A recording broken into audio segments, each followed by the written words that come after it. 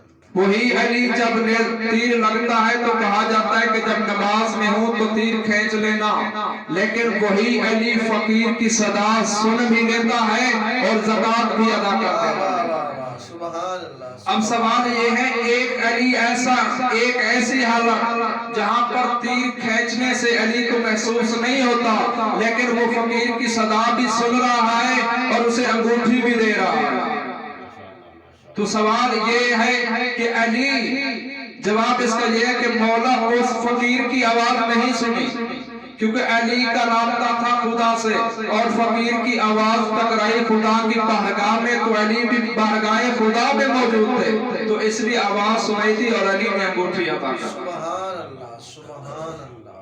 تو اگر شجاعت میں دیکھیں علی کا کوئی ثانی نہیں، اگر علم دیکھیں تو مولا نے خود فرمایا اے اللہ میں تیری تقسیم پہ راضی ہوں جس اللہ نے ہمیں علم دیا اور ہمارے دشمن کو مال دیا. آج کا یہ معیار ہے، اگر ہم آج اہل دنیا سے، اہل مال سے محبت کرنے والے ہیں تو ہم دشمن اہل علی میں کھڑے ہوئے. اگر آج ہم اہل علم دوست ہیں تو سمجھے ہم علی والوں کے ساتھ کھڑے ہوئے، کیونکہ مولا نے خود فرما دیا کہ اے اللہ میں تیری تقسیم پہ راضی ہوں کہ مجھے ہمیں علم دیا اور ہمارے دشمن کو مال دیا. اور مولا کی سیرت یہ رہی کہ اتنا وہ تھے، مددگار تھے لوگوں کی، یتیموں کی. ایک واقعہ جو بہت مشہور ہے کہ جب مولا کی شہادت کے بعد جب مولا حسن حسین مولا علیہ السلام کو دفنا کر واپس آئے تو ایک جگہ دیکھا کہ ایک نابینا شخص ہے گریہ کر رہا ہے. جب معصومین قریب آئے تو مولا حسن نے پوچھا اے شخص کیوں رو رہا ہے؟ کہتا 3 دن ہو گئے ہیں میں پیاسا اور بھوکا ہوں، میرا ایک محسن تھا وہ آج تک نہیں آیا، 3را دن ہے. مولا نے فرمایا اے شخص کیا اس کی کوئی نشانی ہے؟ کہتا میں جب بھی ٹوٹتا تو یہی کہتا خدایا گواہ رہنا ایک مسکین کے پاس بیٹھا ہے، ایک غریب کے پاس بیٹھا ہے. یہ علی کی تھی مدد کرنا کہ کسی کو معلوم ہونے نہیں دیا کہ علی کتنے لوگوں کے خاندانوں کو چلا رہے تھے. جب مولا کہ 19 کی شب تھی تو بی بی کلثوم فرماتی ہیں جب کبھی میرے بابا بہر آتے سحر میں کبھی لا حول ولا قوت الا باللہ پڑھتے، کبھی انا للہ و انا الیہ راجعون پڑھتے.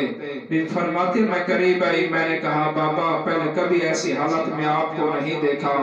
مولا فرماتے ہیں بیٹی جس امر کا وقت تھا وہ وقت آنے والا ہے. تو جو پرندے تھے وہ بھی مولا کو روکنے کی کوشش کر رہے تھے کہ آپ نہ جائیں آج مسجد میں. مولا علی گلدست اذان پہ آئے، اذان دی، یہ مستحب نماز پڑھ رہے تھے. قاتل نے وار کیا،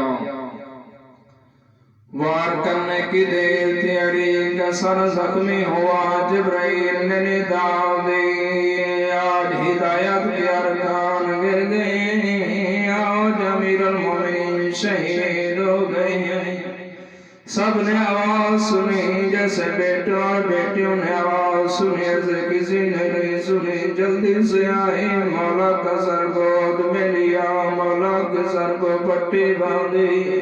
میں کہتا ہوں شیعہ تو نماز کبھی نہ بھولنا. علی نے اپنے زخمی حالت کو نہیں بھولا، نماز کو یاد رکھا. فرمایا سر بیٹا پہلے نماز پڑھائے پھر گھر کو چلیں گے. نماز سے جب فارغ ہوئے مولا کو گھر کی طرف لایا گیا. ادھر رونے کی آوازیں بلند ہوئی. مولا فرماتے ہیں اصل بیٹا میرے صحابہ کو کہہ دے کہ گھر واپس چلے جائے، مجھے علی کی غیرت برداشت نہیں کرتی. میرے بیٹیوں کی آواز کسی غیر محرم پہ پڑے، میں کہوں گا مولا کتنے غیرت ہے تجھے علی سے صحابہ کے کانوں پہ آواز برداشت نہیں ہو رہی. اللہ جانے اس وقت کیا ہوگا جب آپ کی بیٹی ہوگی یزید تخت بیٹھا ہوگا، پوچھ رہا ہوگا اب کون ہے جب آپ کی بیٹی خطبے دے رہی ہوگی مولا سنا آپ کی کیا حالت ہوگی روایت کہتی ہے سب چلے گئے ذرا سبالا محراب تک کھڑا رہا کہتے ہیں مولا میری ایک خواہش ہے میں اپنے مولا کو دیکھنا چاہتا ہوں مولا حسن آئے مولا علی سے عرض کی بابا آپ کو اسباب نباتہ ملنا چاہتا ہے مولا نے اجازت دی کہتے ہیں میں پوچھنا چاہتا تھا لیکن پوچھ نہیں سکا جب میں نے مولا کی حالت دیکھی تو مولا کا چہرہ اتنا زرد تھا اتنے سر پہ پٹی زرد نہیں تھی جتنا مولا کا سر درد تھا اللہ جانتے اس کے بعد جب سب آنے لگے تبھی ان کو بلایا گیا تبھی اس نے کہا مولا اپنے بابا سے کہہ دے اگر کوئی وصیت کرنی ہے تو کر دے ان کا آخری وقت ہے ہاں اگر دودھ مل جائے تو دودھ پلا لیجیے جب یہ سنا تھا تو کوفہ کے یتیم دودھ لے کر آئے میں کہوں گا مولا آپ کی مجھے سمتی آپ نے مانگا نہیں آپ کو دیا گیا کربلا میں غریب نے اصغر کو ہاتھوں پہ اٹھایا ہوا تھا کہہ رہے تھے اگر اے قوم مجھ پہ رحم نہیں کرتے تو بچے پہ رحم کرو اس کا کیا قصور ہے اللہ تعالیٰ جب آخری وقت ہے مولا نے سب اپنی اولادوں کو بلایا سب آئے مولا حسین وہاں موجود نہیں تھے مولا حسن کو کہا جاؤ اپنے بھائی کو بلا کرو کبھی اس حجرے میں گئے مولا کبھی اس حجرے میں گئے ایک حجرے میں مولا حسین کو پایا آپ کہتے ہیں بھائی آپ کو بابا بلا رہے ہیں جب مولا حسین قریب آئے روتے ہوئے آئے مولا فرماتے حسین آپ اتنا کیوں گریا کر رہے ہیں کہتے ہیں بابا جب ہمارا نانا دنیا سے گیا آپ نے ہمیں تسلیاں دی جب میری ماں دنیا سے گئی مجھے تسلیاں دیا آپ جا رہے آپ کے بعد ہمیں تسلیاں دینے والا کون ہوگا میں کہوں گا مولا آپ کو تسلیوں کی اتنی ہے آپ کی بیٹیوں کی کربلا کا منظر ہو رہا قاتل سے کہہ رہی ہوگی